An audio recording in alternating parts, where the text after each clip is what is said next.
Mas eu queria nessa manhã compartilhar com os irmãos o texto das Sagradas Escrituras, no capítulo 9 de Atos.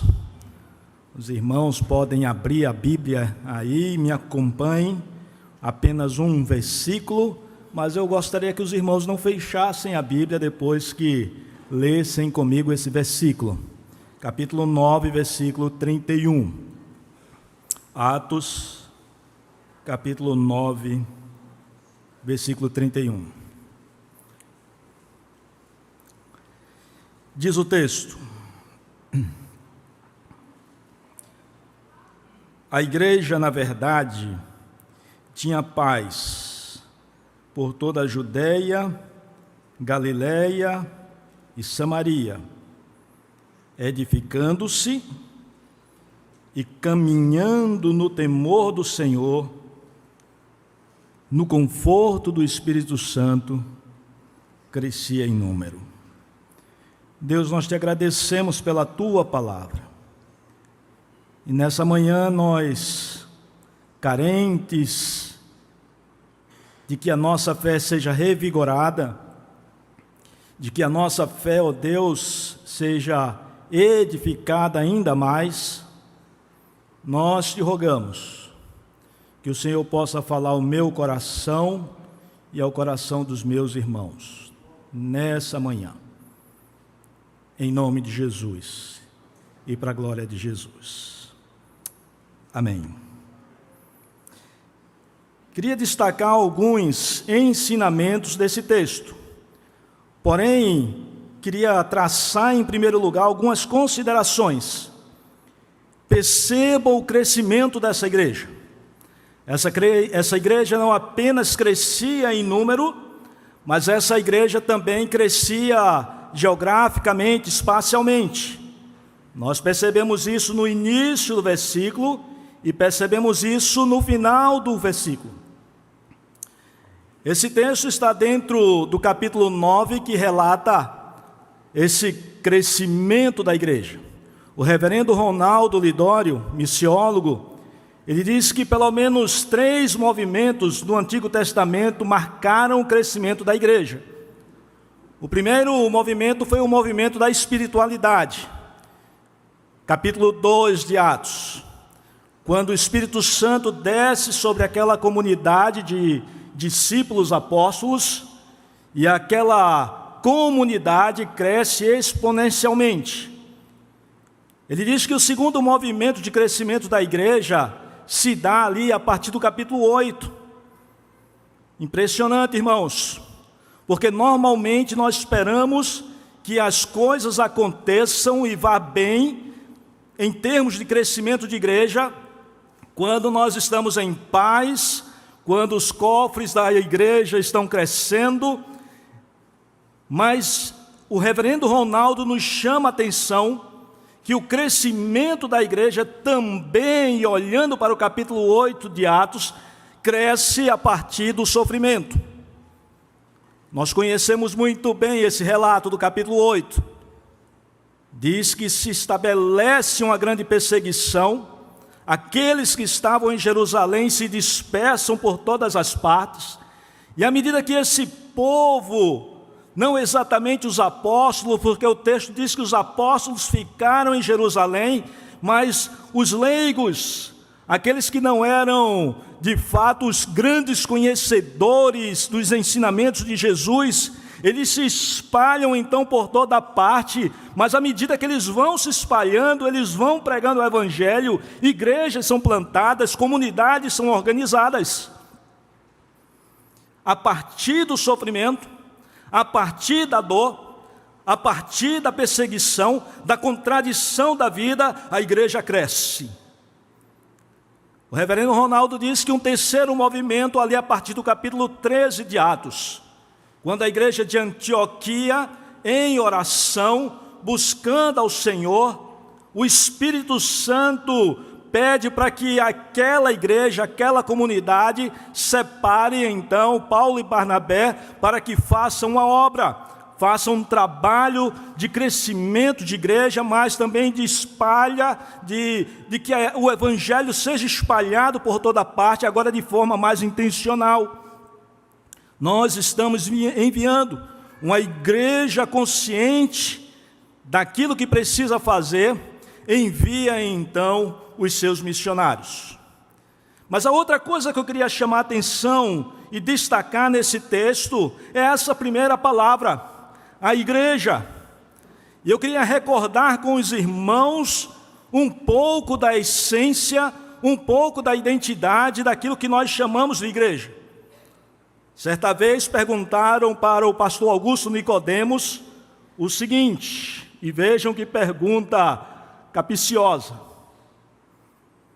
pastor, se eu sou igreja, para que ir para a igreja? Que pergunta, não, irmãos? Mas aí ele responde, afirmando que ela não é a igreja. A igreja é a comunidade. A igreja é a reunião dos santos. A igreja é a congregação, o corpo de Jesus, que se reúne para adoração, que se reúne para edificação, que se reúne para oração, que se reúne para proclamação. Nós somos igrejas quando estamos juntos. A recomendação do escritor ao livro de Hebreus é: não deixe de congregar como é o costume de alguns. Irmãos, em nome de Jesus, a igreja traz na sua essência, na sua identidade, essa marca de comunidade. Quando Jesus, conversando com os seus discípulos e ensinando os seus discípulos a respeito da igreja, no capítulo 16 de Mateus, ele usa a palavra eclésia, e os irmãos devem saber muito bem da essência, do sentido dessa palavra, a ideia de ajuntamento, a ideia de congregação, a ideia de assembleia, mas a ideia também daqueles que são chamados e são chamados para fora. Impressionante isso, irmãos. Quando olhamos o texto no grego, ou a palavra no grego, nós percebemos essa identidade, essa natureza da igreja. Eles são chamados, eles são reunidos, eles são congregados e eles são enviados então para a pregação do Evangelho de Jesus. Isso fica muito claro e eu queria que os irmãos depois lessem com cuidado o capítulo 17 de João, a oração sacerdotal. Não sei quantos irmãos lembram, Jesus orando então pela sua igreja, Jesus orando não apenas por aqueles que criam nele naquele instante, mas também por aqueles que haveriam de crer nele. Jesus ora por sua igreja. Mas me impressiona, irmãos, que no texto do capítulo 17, presta bem atenção a isso, Jesus diz o seguinte, na sua oração: Pai, eu não peço que os tire do mundo, como é que diz o restante, irmãos? Mas que os livre do mal. Me impressiona também que no capítulo 17 diz: eles são santificados pela tua palavra, ou seja, eles são separados, eles são reunidos, mas eles são lançados de volta para o meio das trevas, para o meio de uma sociedade corrupta, no meio de uma sociedade pagã, para servirem de luz e servirem de sal. Meus irmãos, eu estou tentando recordar com vocês a essência da igreja, a identidade da igreja, comunidade que se reúne, que aprende de Jesus, que se fortalece em Cristo Jesus, que tem a sua fé edificada nas Escrituras, mas que é lançada de volta então para o meio da sociedade, para servir de luz e de sal no meio das trevas. A gente percebe isso também no capítulo 3 de Marcos, quando Jesus chama os seus discípulos, convoca os seus discípulos. O Evangelho de Marcos relata exatamente isso. Uma grande multidão, Jesus chama para perto de si aqueles que ele mesmo quis, e os envia para pregar o Evangelho de Jesus. Isso é impressionante, irmãos. A igreja, essa comunidade que foi santificada, que foi separada,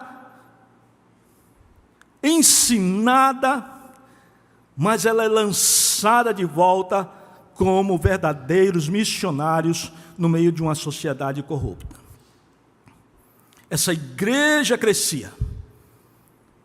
Essa igreja crescia na Judéia, Galiléia e Samaria. Essa igreja crescia também em números. Roland Allen, um missiólogo da metade do século passado, ele fala a respeito do crescimento espontâneo da igreja. Isso me impressiona, irmãos. Ele diz que a igreja primitiva, ela crescia espontaneamente. Ela crescia por causa do testemunho.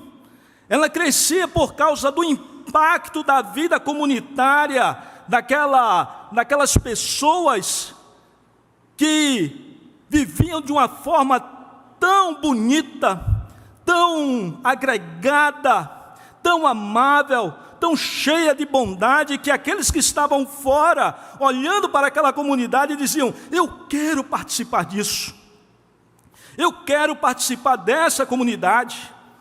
E as portas então estavam abertas para a pregação do Evangelho de Jesus. Mas ele diz que o impacto da vida daquela comunidade, no meio dessa sociedade corrupta, pagã da época, era tão forte, que a igreja crescia naturalmente. Não era necessário nenhum tipo de método, de estratégia, simplesmente a vida daquela comunidade impactava o coração das pessoas que estavam ao redor. Essa igreja crescia, e crescia espontaneamente.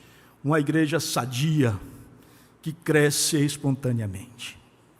Mas me impressiona também o texto, irmãos, porque diz que essa igreja tinha paz. Ela não só crescia numericamente, ela não só crescia espacialmente, mas o texto está me revelando aqui que essa igreja tinha paz. Boa parte dos comentaristas acreditam que essa paz era uma paz circunstancial, histórica, momentânea. Afinal de contas, o grande perseguidor Saulo havia se convertido.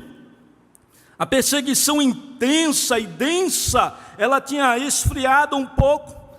E agora então aquela comunidade respirava por ausência de uma perseguição muito intensa.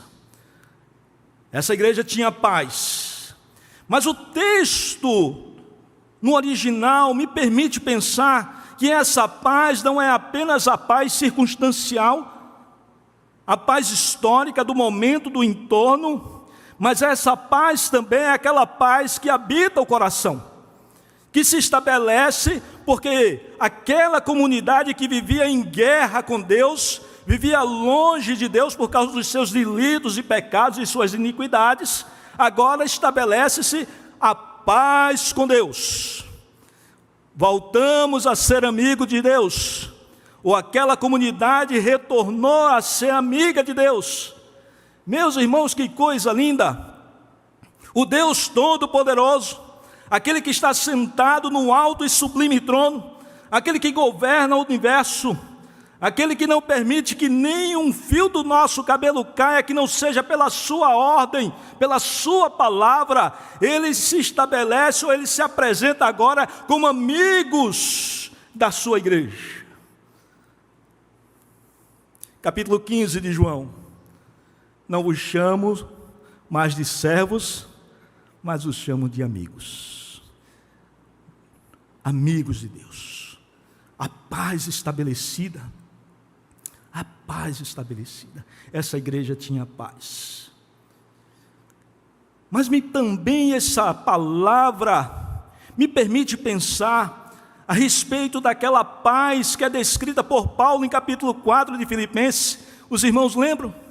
A paz que excede todo o entendimento, a paz que guarda os nossos corações independentes das situações. Nós não queremos problemas, nós não queremos guerra, nós não queremos contradições nas nossas vidas, mas se elas chegam, o nosso coração é estabelecido ou se estabelece, ou ela se harmoniza na paz que excede todo o entendimento. Capítulo 14 de João, despedida de Jesus dos seus discípulos. Não se turbe, o que, irmãos? O vosso coração. Não permita que o seu coração vire um turbilhão de emoções, de confusões, tirando a tranquilidade, roubando a sua paz, roubando o seu sono. A paz de Deus que excede todo entendimento, que guarda o nosso coração, que guarda as nossas mentes, que guarda a nossa alma. Meus irmãos, às vezes nós temos experimentado a paz com Deus, mas nós precisamos de fato, muitas vezes na nossa caminhada cristã, experimentar a paz de Deus no nosso coração. Nós temos visto tantos irmãos nossos com depressões, angústias profundas, numa luta emocional grande. Nós precisamos usufruir desse presente de Deus, a paz que excede todo entendimento.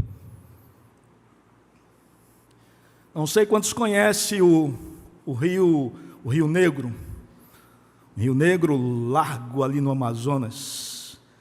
E a gente trabalhava num braço daquele rio, e certa vez eu viajei com minha filha mais velha, Silvéria, ficou com Carolzinha em casa, e eu viajei, são 2 horas aproximadamente, numa voadeira, um barquinho de alumínio de 5, 6 metros, motorzinho de polpa ali, 40, inclusive foi um irmão aqui de João Pessoa que deu para a gente, me lembrei disso agora. E a gente viajou numa tranquilidade, muito bom, passamos o final de semana lá, minha filha devia ter uns 6 anos de idade, pregamos o evangelho naquela comunidade. Quando a gente estava voltando, uma senhora da comunidade foi orar por nós, e ela disse: Deus tira da frente do seu Iraque todos os banzeiros. Banzeiros são ondas que são formadas naquele rio quando bate o vento forte, quando vem as tempestades, formam ondas, e a viagem fica extremamente desconfortável e perigosa. A lancha vem batendo o tempo todo, dói as costas, dói a parte mais embaixo, dói tudo. E a oração dela foi: retira todos os banzeiros da frente do seu Iraque. E minha resposta foi o que, irmãos? Imaginem, amém. É isso que eu quero. Saímos então no Rio Cuieiras. Quando a gente abre no grande Rio Negro, adivinha, irmãos? Banzeiro. Grandes, fortes. E a viagem extremamente desconfortável. 2 horas de viagem. 1 hora faltando para chegar em Manaus, a gente aparece num grande lago e precisava atravessar aquele lago. E eu percebo aqui do meu lado esquerdo nuvens densas de tempestade. Tempestade naquela região é feio. E eu gritei então para o piloto que estava comigo aqui atrás, eu disse: olha, seu Moisés, bota aqui do lado direito que vai dar tempo. Aquela história do vai dar, né? E ele fez o que eu mandei. Botou aqui do lado direito e começou a atravessar o lago. A tempestade aumentou o vento e ele fez uma volta e pegou a gente de frente. E eu falei para seu Moisés, coloca essa canoa para a beira, seu Moisés. Ele disse: agora não dá mais não, seu Iraque. Agora tem que pegar essa tempestade de frente, enfrentar então essas ondas, esse vento e essa chuva forte. E ele botou a canoa de frente para a tempestade e saiu ali devagarinho. E eu, preocupado com minha filha, 6 anos aproximadamente, joguei as bolsas para lá, peguei o saco que enrolava as bolsas, enrolei ela, porque a chuva fria, uns pingos grossos, daqueles que doem na pele. Eu enrolei essa minha filha no braço, segurei forte. Irmãos, não deu 5 minutos. Eu olho para Catarina dormia nos meus braços, no meio da tempestade, no meio da possibilidade de morte, no meio das contradições da vida. Nós precisamos dormir nos braços do Senhor. Essa igreja tinha paz. Essa igreja sabia o que era a paz de Deus no coração. Essa igreja sabia o final do Salmo 4. Em paz me deito e logo pego no sono, porque só o Senhor me faz repousar em segurança. Essa igreja tinha paz. Mas eu queria olhar com os irmãos aqui então quais são os 3 elementos que não só permite que essa igreja cresça, mas permite também que essa igreja conheça esse Deus de forma tão pessoal, tão íntima, que mesmo em momentos de contradições da vida, de dores profundas da vida, essa igreja consegue dormir, mesmo debaixo de perseguições, mesmo debaixo de fugas. Essa igreja conhece a paz de Deus que excede todo entendimento. Observem um texto. Em primeiro lugar, diz que essa igreja se edificava, era uma igreja que se fortalecia, era uma igreja madura.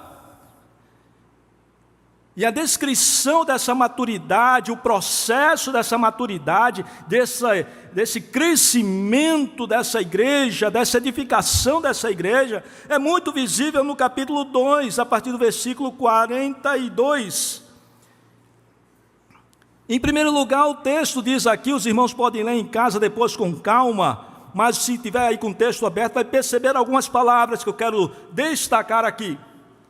A primeira palavra que me vem aqui aos meus olhos é que essa igreja perseverava. Era uma igreja perseverante. Era uma igreja teimosa. Quando a gente olha o texto de Hebreus capítulo 10, a gente percebe que aquela comunidade também era uma comunidade extremamente teimosa.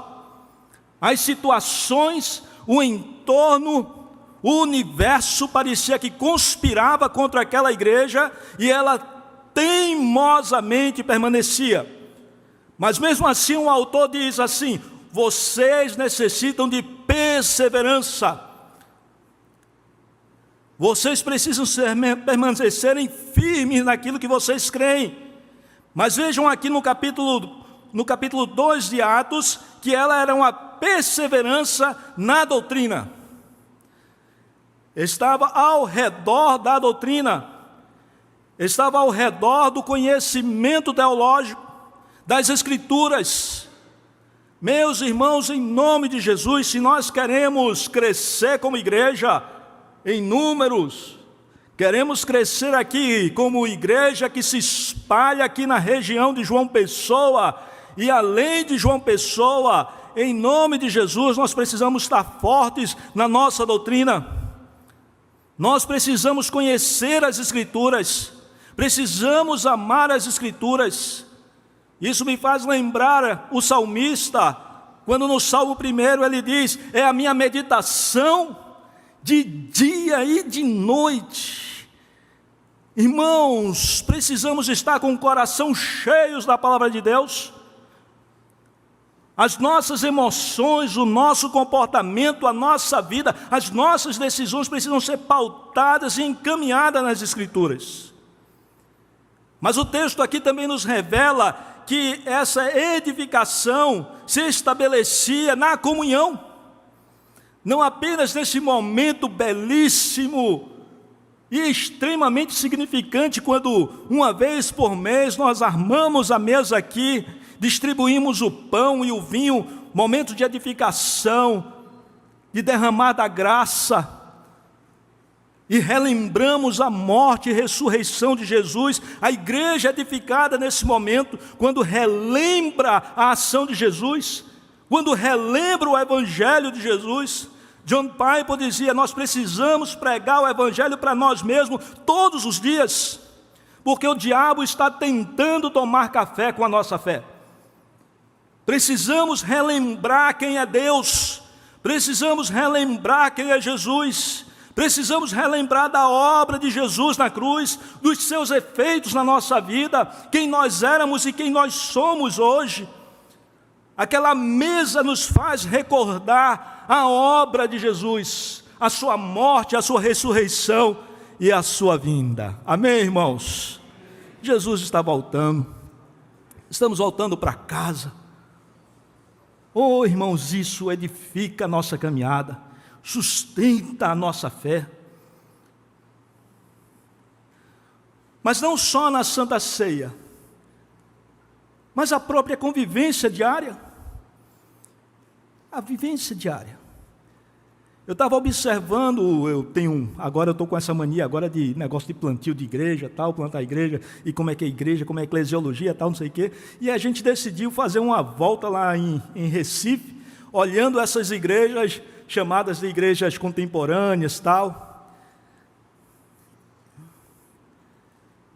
E me parece que uma das marcas, e não me escutem como crítica, tem coisas extremamente boas em muitas dessas igrejas. Algumas têm seus problemas também. Mas boa dessas, pelo menos essas que a gente visitou, não foi, Silvéria? Marcas muito boas, muito bíblicas. Mas me parece que há uma certa superficialidade nas relações. Congregam-se, estão ali juntos, mas depois cada um sai para a sua vida normal e vão viver a sua vida como se nada tivesse acontecido. Mas me parece, irmãos, que a recomendação das Sagradas Escrituras é para que essa comunidade viva juntas no partir do pão, no repartir do cuscuz, no cafezinho do final da tarde, na feijoada do final de semana. Esses momentos também, que parecem ser apenas momentos de lazer, de confraternização, são momentos extremamente importantes para a edificação da igreja, dessa comunidade, dessa família. Essa comunidade vivia em comunhão, se edificava porque vivia em comunhão, e ela era uma comunidade que orava, estavam juntos em oração. Nós temos valorizado muito a devocionalidade, o seu momento a sós, amém, graças a Deus. Eu quero incentivar os irmãos que oram 2, 3 horas a passarem a orar 5 horas. Mas eu quero incentivar meu pastor aqui, se o Senhor me permite, a essa igreja a amar mais os momentos de oração em comunidade, reuniões de oração, onde abrimos nosso coração, as nossas dores, e oramos uns pelos outros e clamamos ao Senhor pelas nossas vidas, pelas nossas famílias. Movimento de edificação da igreja. Essa igreja primitiva crescia porque era uma igreja que orava. Mas observem também no final desse capítulo, que diz que essa igreja vivia com alegria e com simplicidade no coração. Eu queria rapidamente, a gente não tem muito tempo, mas só recordar com os irmãos o capítulo 11 de Mateus, o finalzinho do capítulo 11. E aprendei de mim porque, quem lembra? Sou manso e humilde de coração. E o que é que acontece quando somos humildes e mansos de coração, irmãos? Encontrareis descanso para as vossas almas. Eita, meus irmãos, simplicidade, alegria, coração manso, coração tranquilo, um coração confiante em Deus. Essa igreja tinha paz, essa igreja crescia. Quando a gente volta então lá para o texto do capítulo 9, diz que essa igreja não apenas se edificava, mas essa igreja também andava, caminhava, vivia em que, irmãos? Deixa eu ver se estão com a Bíblia aberta. Eu vi alguns aqui, desse lado não vi ninguém. Vivia no temor do Senhor, no temor do Senhor. E esse temor ao Senhor não tem nada a ver com o sonho que a amiga da minha esposa teve uma vez, que disse que sonhou que o céu se abriu, de lá apareceu uma mão, e essa mão tinha um galho, possivelmente um galinho de goiabeira, e aquela mão descia na direção dela, e ali depois, nela. Esse temor não é medo de Deus, esse temor tem a ver com reverência, esse temor tem a ver com respeito, esse temor tem a ver com admiração. O meu sonho é que minhas filhas olhem para mim e digam assim: esse é o meu pai. E me obedeça, não porque tem medo de mim, mas porque diz assim: esse é o meu pai. Como é que eu vou desobedecer? Como é que eu vou entristecer o coração do meu pai? Uns amigos das minhas filhas foram na minha casa, sentaram e comeram beterraba. E eu fiquei admirado. Eu digo: vocês gostam de beterraba? Ele disse: não, tio. Eu disse: como que não gostam de beterraba e estão comendo beterraba? Porque nós prometemos aos nossos pais que iríamos comer beterraba toda vez que tivesse beterraba na nossa mesa. Meu Deus! Honrando aos pais, temor ao Senhor, nós honramos a Deus e nós não queremos pecar, não é porque a gente tem medo de Deus, não é porque a gente é crente, não, é porque eu não quero decepcionar o coração do meu Senhor. Essa igreja era uma igreja que temia, que andava no temor do Senhor, ou seja, em adoração todo o tempo. Dificilmente a gente tem uma tentação quando a gente está aqui adorando ao Senhor, né? Em louvor, né? Dificilmente. Normalmente a gente esquece do dinheiro que quer ganhar ali e tal, ou então da tentação que tem lá no trabalho com aquela mulher bonita. A gente esquece porque a gente está diante do Senhor aqui e tal, não sei o quê. A proposta das Escrituras é que nós devemos andar constantemente em adoração ao Senhor. Constantemente. No trabalho, o coração está lá honrando, adorando, louvando a Deus, relembrando, recordando a sua palavra, orando em todo o tempo. Está jogando futebol, leva aquela pancada: oh Deus, louvado seja o teu nome. Aquela igreja andava no temor do Senhor. E por último, diz que ela andava também no conforto do Espírito Santo. Irmãos, deixa eu relembrar novamente, rapidamente, viu, meu pastor? Já estou terminando. Capítulo 14 de João: não se turbe o vosso coração. Jesus sabia que o momento que os discípulos iam passar após a sua morte era um momento de dor, mas não só de dor, mas de confusão na fé. A pensar, afinal de contas, nós achávamos que era o Cristo, mas ele já fazem 3 dias ele está morto. Que loucura é essa? Investimos a nossa vida, dedicamos a nossa vida, e vejam só que decepção, ele está morto. Jesus sabia que isso ia acontecer. E aí ele faz essa recomendação: não se turbe o vosso coração, faz uma promessa que nós precisamos trazer à memória todos os dias. Na casa do meu Pai há muitas moradas, mas há uma promessa no capítulo 14, que é a presença do Paráclitos, aquele que estaria conosco, um dia sim, o outro não, um dia sim, o outro não. Amém, irmãos? Amém não, irmãos, presta atenção. Ele estará conosco todos os dias, todos os dias, é Ele habitando em nós. É Ele andando conosco. Deus presente, o Emanuel hoje, presente em nossas vidas, o Espírito Santo de Deus. Aquela comunidade tinha essa clareza da presença de Deus ao seu lado em todos os momentos. Nos momentos alegres, talvez da churrascada, se é que tinha lá, aquela churrascada, tal, festa. Mas nos momentos das contradições da vida, havia a clareza da presença do Senhor.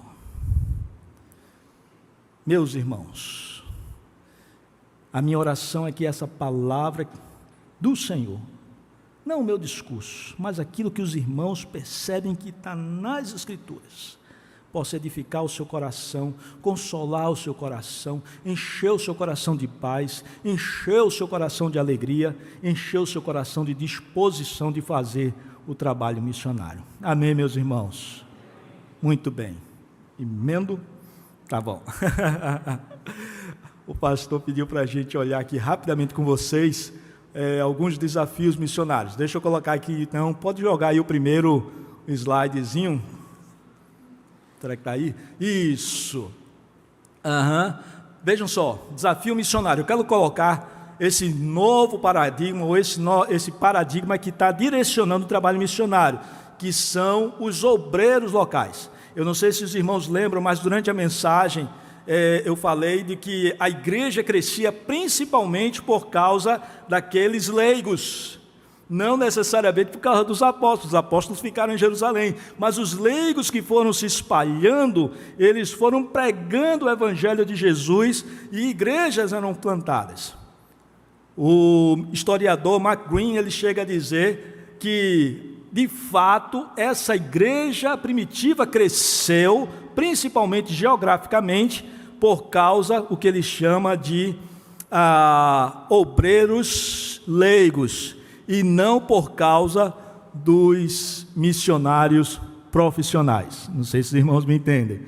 Então, me parece, irmãos, que hoje também Deus está movendo nesse sentido.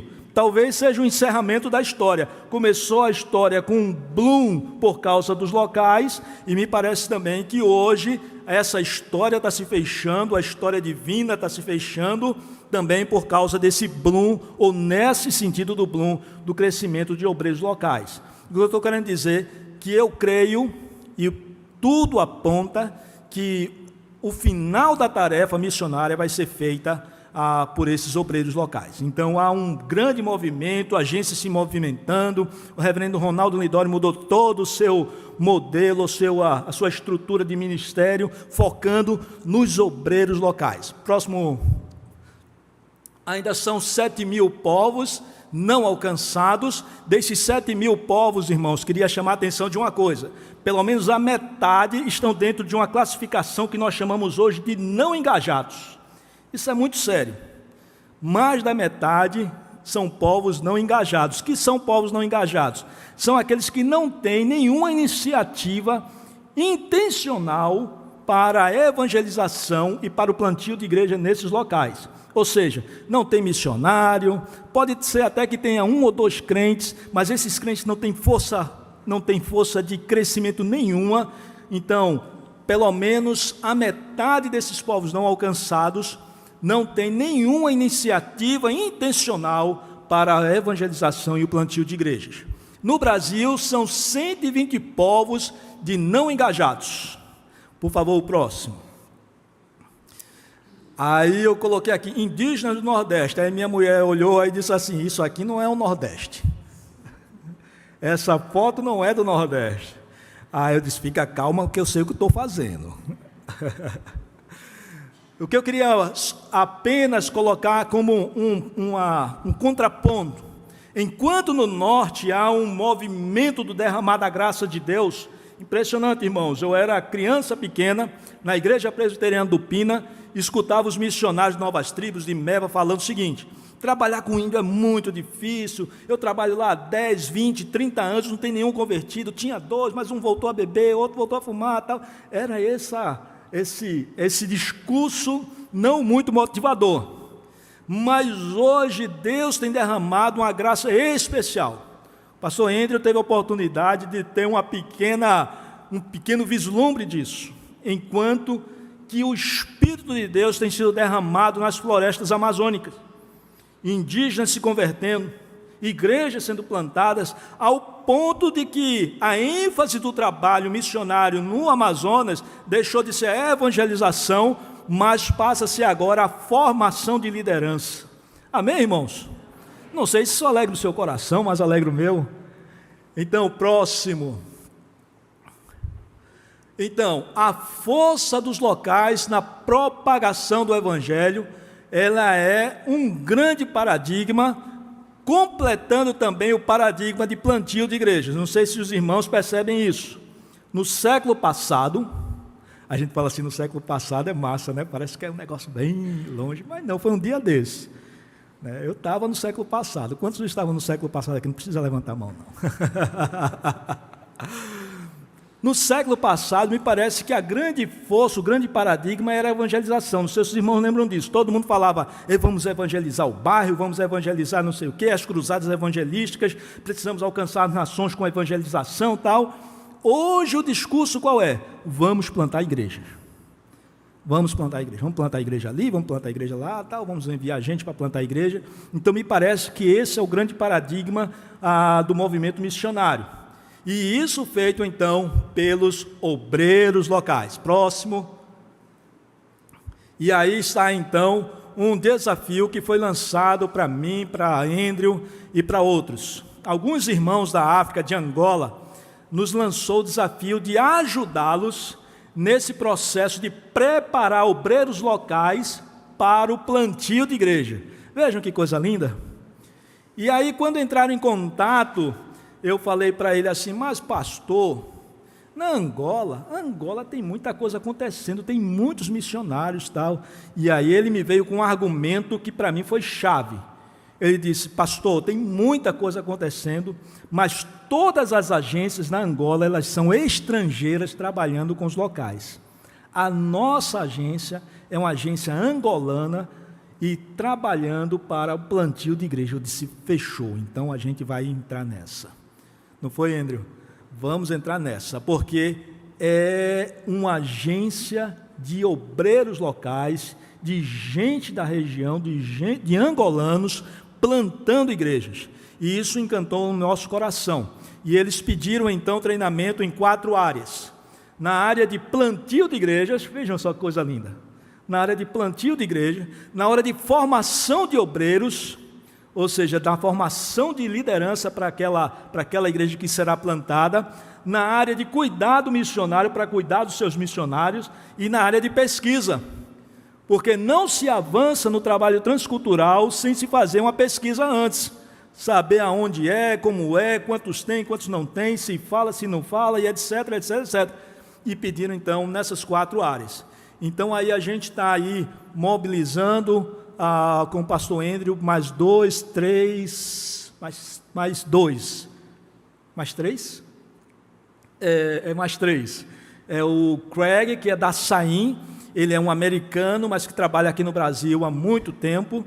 Então tem o Alisson, que ele trabalha com pesquisa aqui na Juvep, e mais o Márcio Schmidel, que tem uma experiência também de trabalho com indígenas no Amazonas já há muitos anos, e trabalha com a gente também na formação de obreiros. Então, esse desafio já é agora para o mês de agosto, e eu queria que os irmãos pudessem orar. Pode passar a próxima foto, vejam só que coisa linda, a Igreja de Jesus reunida, amém, irmãos? Isso é lindo, não tem templo, não tem uma estrutura muito bonita, tal, mas tem o povo de Deus chamado, escolhido pelo Senhor Jesus, convidado a sentar na mesa do Senhor Jesus, formando a Igreja de Jesus. E aí em agosto, se Deus quiser, o pastor Andrew não vai poder estar com a gente, mas na verdade é mais uma ida uma ida piloto, de experimentação. A gente vai experimentar e ver então quais são os próximos passos que a gente pode fazer, se online ou presencial, em tempos sequentes, e estamos debaixo da graça do Senhor e da direção do Senhor para saber exatamente o que fazer. Mas vamos ajudar, pelo menos nesses 15 dias que a gente vai passar com eles, principalmente nas aldeias,